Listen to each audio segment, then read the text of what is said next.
I hit this issue today and here is the quick fix that solved it. If you notice any suspicious activity on Kajabi, it is important to report it promptly. Here is how you can do that in just a few steps. Step 1. Log into your Kajabi account. Start by logging into your Kajabi account using your credentials. This is the first step to accessing the support features. Step 2. Navigate to the Help Center.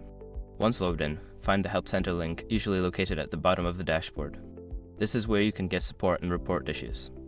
Step 3. Select Report a Problem. In the Help Center, look for the option that says Report a Problem. This will guide you to the reporting form. Step 4. Fill out the reporting form.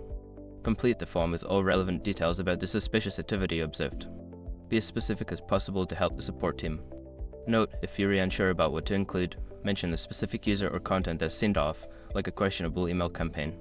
Step 5. Submit your report. After filling out the form, review your information and hit the Submit button.